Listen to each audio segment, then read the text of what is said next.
On today's episode of Watch Chair Go, we are here with Josh's $700 Bronco II that's now worth considerably more money with the Holley Sniper on it. And we've got some overnight parts from the USA. Literally overnight.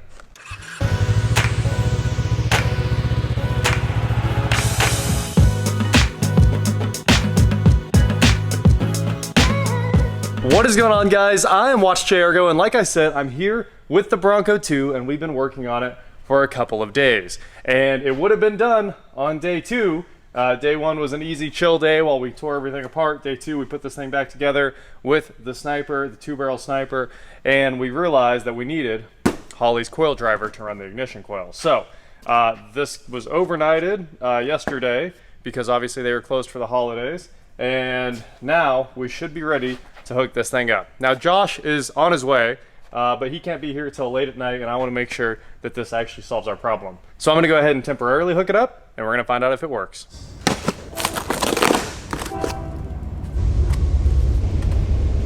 So I went ahead and created a huge rat's nest. There's the 10-pin coil driver hanging out right there, and the wires just shoved into the switched ignition.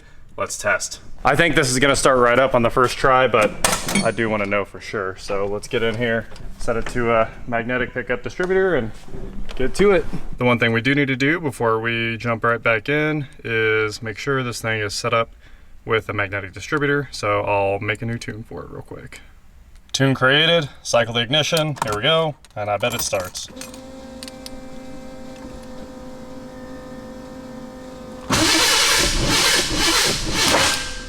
And that is a great sign. It was about 180 degrees out of time from what I can tell. It was trying to fire. And then Josh showed up and was like, that's probably just the battery connection, which is hilarious. Because I had the jump pack on and everything, but the terminals need replaced. And honestly, the grounds need replaced. They're old. It needs cable. It needs cables real bad. But everything here is great, and I'm gonna cut it all back out now and start cleaning up some wires. And let's start this thing up real quick. Just to show you guys how well it runs. And this has not been timed yet. It still needs a lot of work, but I mean, you just, oh.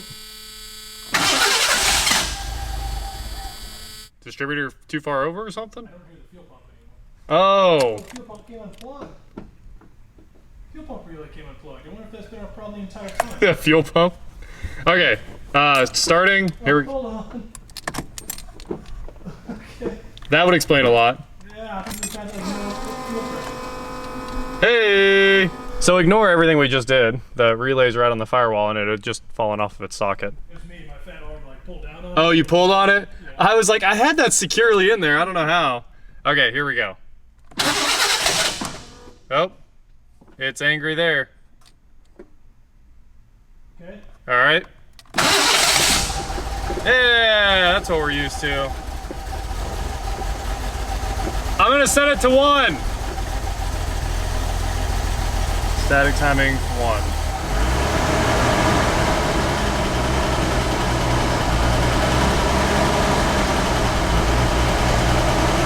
You only got every other tube. Oh. And the other tube, it hits the distributor, it hits the dipstick tube. I go back the other way, it's a firewall. Listen to this thing run. Oh, it's so much better. The Race 2.8. Anyway, we're still gonna clean all this up. I think we're gonna take it out for a drive. Just kind of let it do a little learning and enjoy it for a minute. And then I'll come back and hide all of this. I already hid all those wires for all the factory sensors I just fixed. Put all that back together. Coolant temp, oil pressure. Now I just have to weather pack the distributor and a couple other things, and we're home free. So we're getting really close. Sure does run good.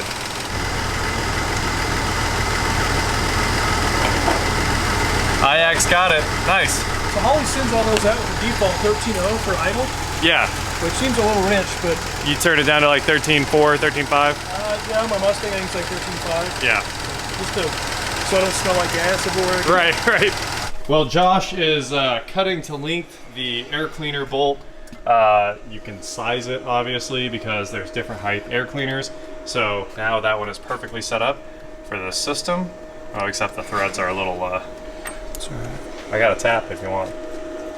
we can tap it. You got one right here. Cool. And I am doing, as always, the most baller installs of all time. Weather pack connectors on everything that wasn't pre-terminated in some kind of weatherproof connector. So I'm gonna cut this off and weather pack that, and it will connect directly to the weather pack that I've already put on the distributor back there a long time ago when we set up the DuraSpark. So if you see that connector right there with the green on it, that is also weather pack. Custom build everything and do it better than everyone else with butt crimps. It better be good, because we're gonna put a snorkel in this. We're gonna go bury this thing in the water. I don't want my radio dying on me when we're underwater. Every other connection that just got made was soldered and heat shrunk, so I think you're gonna be good. That's true. I know I've showed building weather pack connectors on the Rolls-Royce and the Camaro and stuff, because all my installs get done like this, because that's how GM builds their cars and any factory build would be. These get crimped, which mechanical crimping is the best way of actually terminating a wire. And then they have a weather seal, and the weather seal gets crimped on, and then you insert them into the plug body and close it, and they never come out. All right, the kitten, as they say, is purring. The only thing I didn't get done I wanted to get done was that this is the charging wire from the alternator. I want to replace that and route it nicely, and I'd also like to put some sleeving on all that to hide all the power wires for the Sniper. But all the factory wires are hooked back up. The coil driver, you can see it. Look, we'll wait for it to zoom in.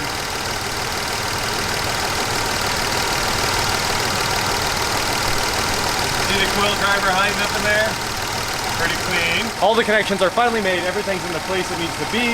The only thing that's really left is just taking the wire loom, the nice cloth, it's like a nylon split loom, but not the old plasticky stuff, and put it over all these wires, and then it's all gone. And the factory wires that had to stay, those need taped back up.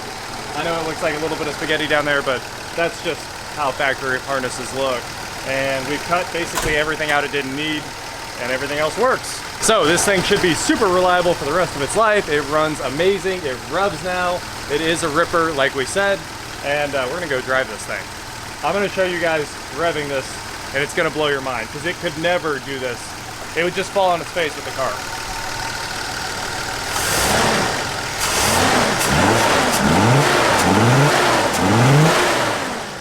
Unbelievable. This is gonna be as fast as a Bronco II with a 2.8 can be now. The comments have been going crazy saying that this thing is not an 84. It couldn't have been because it was fuel injected. Here is the VIN sticker right there. You can see data manufacturer 0684. And this was fully fuel injected, TFI from the factory. It's the 2.8. That is absolutely how they come. We did not get the year wrong, but whatever. Now it's a 2020.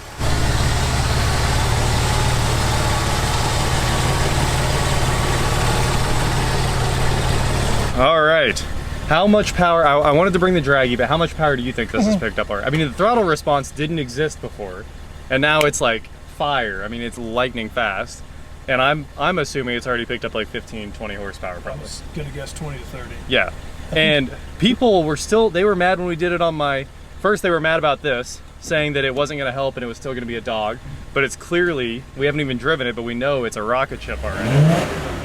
It's never did that. It is never. It would go, no, not even when it was new. And you know it didn't do it when it was new either. Or, and the other excuse is like you could just tune the car, but really you just can't.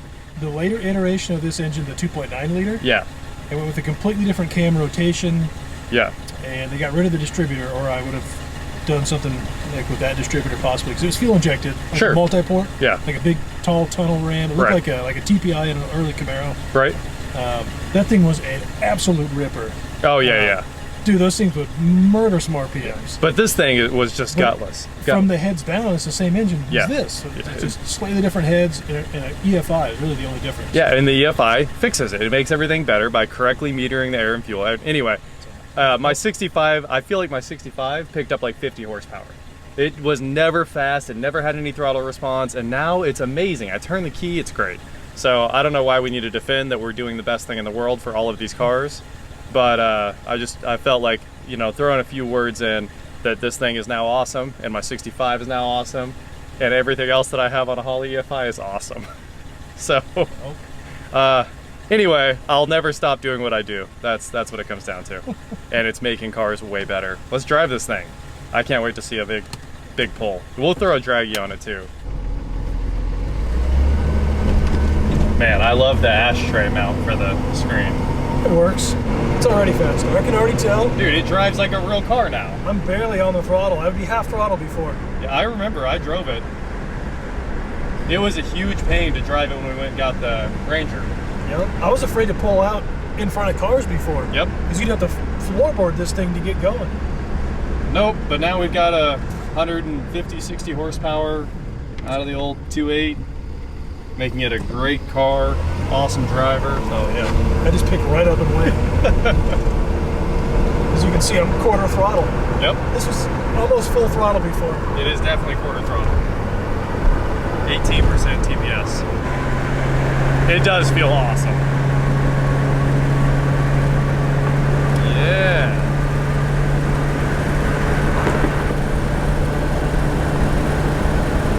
Man.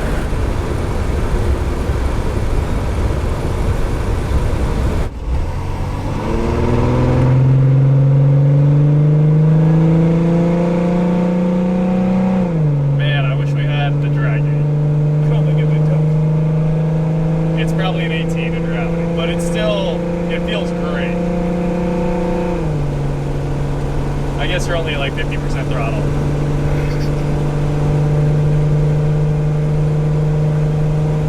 So before, when it had the carb on it, Josh tried to do a burnout. It had to be wide open throttle to even start to spin the tires. So we're gonna try again here on the burnout pad. Rock and roll.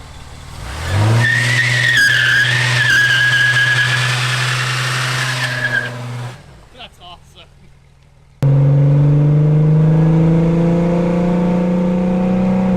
Man, I wish we had the Dragon. It's probably an 18 in reality, but it's still, it feels great.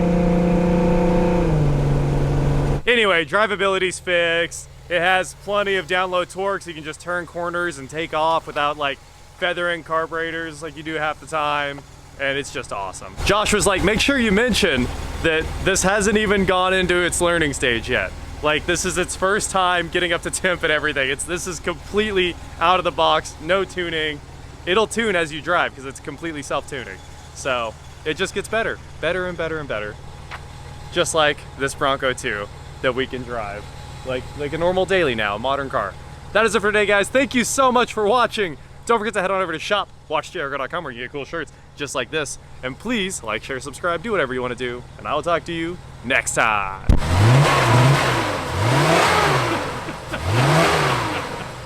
You know that gold Sniper with the gold trim and the gold ratchet? Yeah. It's a whole vibe. This thing is awesome. I love that it just drives normally now and you can use it as a car. Now it's a gold medal Bronco. It is truly a gold medal edition. Try a warm start.